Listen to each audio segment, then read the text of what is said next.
Jadi banyak ulama-ulama belajar agama tapi tidak berani menyampaikan kebenaran. Contoh, mohon maaf nih Pak. Di Indonesia nih banyak pesantren, banyak hafiz Quran, banyak ulama, banyak kiai. Kenapa nggak diterapkan syariat Islam di Indonesia ini? Siapa ulama yang berani menyampaikan kepada para penguasa yang zalim, hei para penguasa, terapkan syariat Islam. Syariat Islam itu bukan hanya ngurus tentang nikah saja, tentang sholat, puasa, zakat saja. Syariat Islam juga menghukumi orang-orang yang mencuri, koruptor, potong tangannya, berzina, dirajam. Ini enggak. Gimana mau koruptor dirajam, dipotong tangannya? Yang menangkapnya sama koruptornya, yang menyidangnya sama koruptornya, kong kalingkong semuanya. Gimana memberantas narkoba, memberantas pelacuran? Ketat itu yang backingnya. Orang yang berseragam itu, yang berpangkat itu backing narkoba tuh Pak. Betul nggak? Gimana mau narkoba mau kita basmi? Ya. Indonesia pasti hancur kalau tidak berhukum kepada syariat Islam. Cepat atau lambat. Jangan berharap keadilan kepada hukum setan, Bapak Ibu sekalian. Apa hukum setan itu? Kalau penguasa yang berbuat jahat, aman, selamat. Tapi kalau rakyat jelata, orang kampung mencilok ayam, dikeroyok satu kampung, ayam diciloknya, mati deh itunya. Yang koruptor itu triliunan dicilok itu. Senang-senang. Foto. Bayangkan. Penjaranya pakai AC, pakai spring bed, pakai wifi, pakai TV.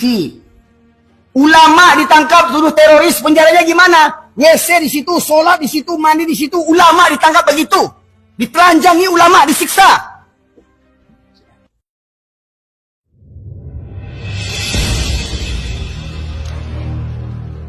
Assalamualaikum warahmatullahi wabarakatuh.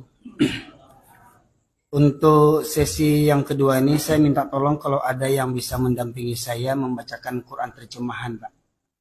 Mungkin Bapak bisa tunjuk siapa yang anak muda yang bisa membacakan Quran terjemahan. Ini saya sengaja minta orang lain yang membacakan, bukan saya. Karena ini sensitif ini. Ya, supaya nanti jangan orang salah paham dengan saya nanti. Bapak Ibu sekalian, termasuk yang tadi saya sampaikan ayat yang belum selesai, yang dibaca imam kita tadi, surat Al-A'raf. Pak, siap ya? Ada terjemahan ya, Pak? Surat Al-A'raf ayat 179. A'udzubillahi minasyaitonirrajim. Bismillahirrahmanirrahim. Wa laqad dzara'na li jahannama katsiran minal jinni wal ins lahum qulubun la yafqahuna biha wa lahum a'yunun la yubsiruna biha wa lahum adhanun la yasma'una biha ulaika kal an'am bal hum adall ulaika humul ghafilun. Tadi sudah saya terangkan dari yang pertama, orang yang punya hati tapi tidak ada rasa takut kepada Allah. Walahum a'yunun la yubsiruna biha, mereka yang punya mata tetapi matanya tidak digunakan untuk melihat tanda-tanda kebesaran Allah. Ya, tsunami terjadi, gunung Merapi meletus, banjir, longsor dan segala macam. Bahkan kemarin Pak di Padang itu tahun yang lalu pernah banjir, itu sampai pemakaman yang di bukit itu Pak, kuburan itu terbongkar sampai mayatnya keluar itu. Di Padang itu, dari mana? Mungkin ya, Bapak Ibu orang Padang mungkin tahu itu. Ya. Setahun yang lalu tuh nggak salah itu kejadian, tapi belum sempat setahun, sebenarnya tahun yang lalu. Ya, kuburan itu dihantam sama banjir sampai mayat kuburan itu keluar dari kuburnya. Ya, syukur-syukur nggak minta tolong yang mayat itu, tolong. Ya, kalau dia minta tolong saya lari duluan. Ya, ini ya itu ayat-ayat Allah. Tidakkah kita mengambil pelajaran daripada itu? Ya, walahum adzanul la yasma'una biha, mereka punya telinga tetapi tidak digunakan untuk mendengarkan ayat-ayat Allah.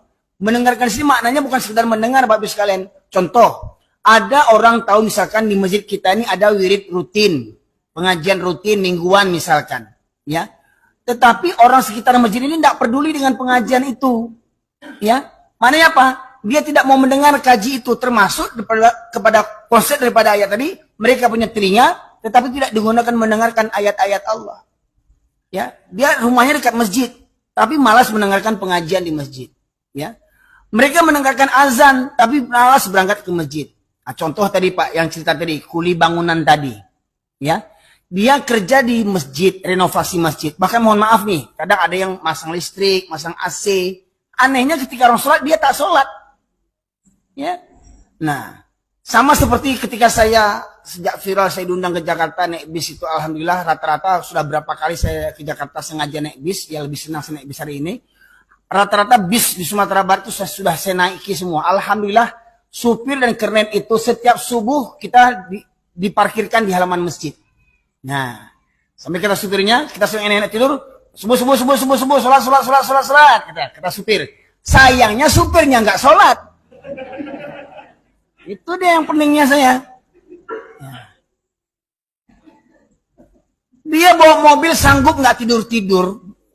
Sanggup nggak tidur-tidur. Kita enak tidur. Apalagi sekarang di Sumatera Barat sudah ada mobil yang bisa rebahan tiduran gitu ya. Nah, Sembodo lah namanya, Al-Hijrah lah, Manamior lah namanya sekalian ya. Supir itu nggak tidur-tidur, dia penat, dia mengorbankan kantuknya, dia tinggalkan anaknya, dia tinggalkan istrinya, hari-harinya di atas dengan setir hidupnya.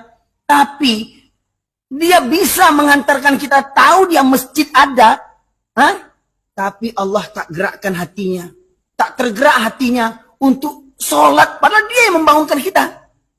Coba bayangkan. Pertanyaannya, manusiakah itu? Kata Allah itu tadi, mereka punya hati tidak takut kepada Allah, mereka punya mata tidak melihat tanda-tanda kebesaran Allah, mereka punya telinga tidak mendengarkan ayat-ayat Allah. Ulaika kal an'am. Mereka seperti al-an'am. Surat Al-Quran yang ke-6 itu namanya al-an'am. Artinya binatang ternak. Jangan anjing dulu Pak. Belum situ masuk. Nanti kita masuk situ. Semangat Bapak ini. Ya. Ulaika kal an'am. Mereka seperti binatang ternak. Bahkan lebih sesat, lebih hina pada binatang lagi. Mohon maaf, jadi kalau ada pengantin nggak sholat Islam, lebih buruk pada binatang lagi. Anak daro jomara pulai dek suntiang tinggal sholat lebih buruk pada binatang lagi. Ya. Orang Minang 7 keturunan, Islam 7 keturunan, sholat belum tak kena, binatang tuh. Kabau lah hilang Minangnya. Ya. Walau binatang ternak kan halal Pak Ibu ya. Kabau, jawi, kambing halal kan? Pertanyaannya, mau nggak kita disamakan dengan binatang ternak? Nah, sekarang kita dengar. Ustaz, tolong bacakan surat yang, ya ini permintaan Pak tadi ini. Surat Al-A'raf ayat 176. Ya, masuk kita ke situ tuh. Surat ke-7 Al-A'raf ayat 176.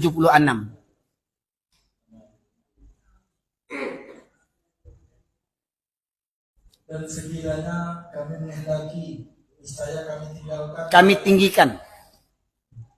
Dan sekiranya kami menghendaki, niscaya kami tinggikan derajatnya dengan ayat-ayat itu.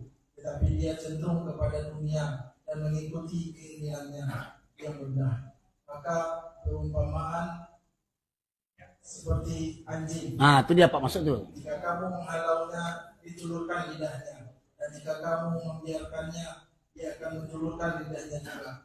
Demikian perumpamaan orang-orang yang mendustakan ayat kami, maka ceritakanlah kisah-kisah itu agar mereka berpikir. Mohon maaf Bapak sekalian, nanti silakan Bapak Ibu lihat tafsirnya ya. Bapak Ibu lihat tafsirnya. Ini dalam tafsir Ibnu Katsir itu dikisahkan, ini cerita tentang seorang ulama ya. Ya, sebelum di masa Islam ya, ulama di masa Nabi Musa alaihissalam. Yang doanya itu makbul, mustajab doanya.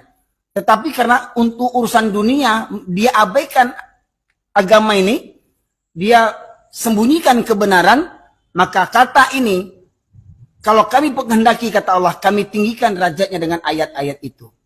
Tetapi dia cenderung kepada dunia dan merupakan hawa nafsunya yang rendah, maka perumpamanya seperti anjing. Ini adalah tujuan kepada siapa? Kepada alim ulama yang tidak berani menyampaikan kebenaran, itu ulama anjing. Mohon maaf Pak. Ulama-ulama yang tidak berani menyampaikan kebenaran. Nanti kalau saya sampaikan tersinggung orang, marah orang, berang orang. Niko kalau tidak diundang orang, pokok di mana dapat amplop gitu. Tidak dapat amplop di mana kebayar kredit onda aja. Saya Pak, alhamdulillah di mana-mana ceramah dikasih amplop, saya campakkan amplop itu. Betul? Tidak percaya Bu? Ya, saya campakkan amplopnya. Hah? Itu ya diambil isinya dulu. Andian awak tuh. Nah, kadang penceramah ini menenggak amplop katanya. Nah, sekarang nggak perlu amplop, cukuplah pengurus transfer saja sama saya 5 juta lah. Kalau Abdul Somad kan gadang benar. Ampuran kampung baru. Bapak sekalian. Jadi banyak ulama-ulama belajar agama tapi nggak berani menyampaikan kebenaran. Contoh, mohon maaf nih Pak. Di Indonesia nih banyak pesantren, banyak hafiz Quran, banyak ulama, banyak kiai. Kenapa nggak diterapkan syariat Islam di Indonesia ini? Siapa ulama yang berani menyampaikan kepada para penguasa yang zalim, hei para penguasa, terapkan syariat Islam. Syariat Islam itu bukan hanya ngurus tentang nikah saja, tentang sholat, puasa, zakat saja. Syariat Islam juga menghukumi orang-orang yang mencuri, koruptor, potong tangannya, berzina, dirajam. Ini enggak. Gimana mau koruptor dirajam, dipotong tangannya? Yang menangkapnya sama koruptornya, yang menyidangnya sama koruptornya, kong kalingkong semuanya. Gimana memberantas narkoba, memberantas pelacuran? Itu yang backingnya. Orang yang berseragam itu, yang berpangkat itu backing narkoba itu, Pak. Betul nggak? Gimana narkoba mau kita basmi? Ya. Indonesia pasti hancur kalau tidak berhukum kepada syariat Islam. Cepat atau lambat.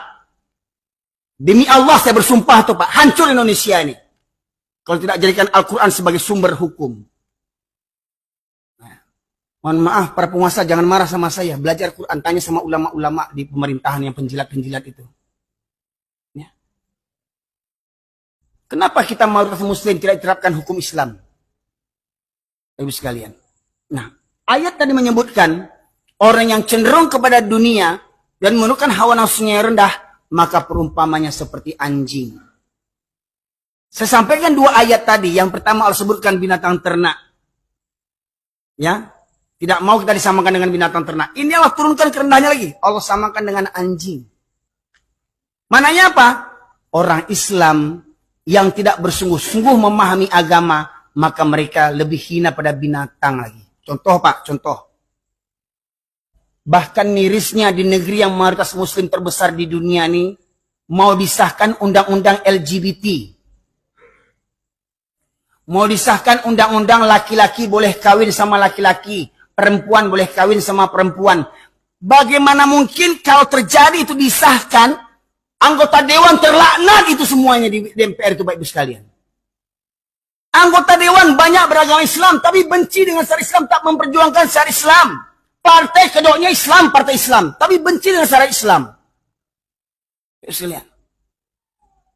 Sempat kalau LGBT disahkan, tunggu sajalah, hancur negeri ini. Ya. Seperti mas saya katakan Pak Ibu sekalian, binatang aja ndak buat itu. Mohon maaf, ada anjing jantan kawin sama jantan. Ada anjing jantan kawin sama anjing jantan. Ada babi betina kawin sama betina. Babi sama anjing ini ndak buat. Ini manusia buat. Coba bayangkan, mau disahkan, diundang-undangkan, dilindungi. Bayangkan, negeri mayoritas Islam terbesar di dunia melindungi pelaku zina. Zina pinggir jalan nggak boleh, tapi kalau zina di hotel boleh, karena dapat pajak. Itu dilindungi, Pak Ibu sekalian. Jadi kalau kita ini tidak mengamalkan syariat Islam, Pak Ibu sekalian, Bapak Ibu tidak peduli dengan syariat Islam, Bapak rajin sholat, mohon maaf Pak ya. Bapak rajin sholat, haji setiap tahun, umroh setiap bulan, jidat hitam, jenggot panjang, jubah gantung. Tidak perlu dengan syariat Islam. Mohon maaf Pak, sama dengan binatang kata Allah.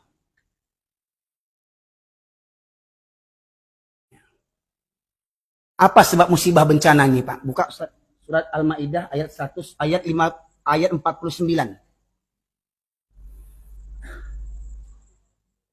Tidak akan diangkat musibah di negeri ini. Kecuali satu solusinya Pak Ibu sekalian. Apa solusinya? Kita dengarkan Al-Maidah ayat 49. Surat kelima ayat 49. Dan hendaklah engkau memutuskan perkara di antara mereka menurut apa yang diturunkan Allah. Hendaklah engkau memutuskan perkara di antara mereka menurut apa yang diturunkan Allah. Apa yang diturunkan Allah? Al-Quran. Adakah Al-Quran menjadi sumber hukum hari ini? Tidak. Lanjut. dan janganlah engkau mengikuti keinginan mereka. Janganlah kau mengikuti keinginan mereka. Para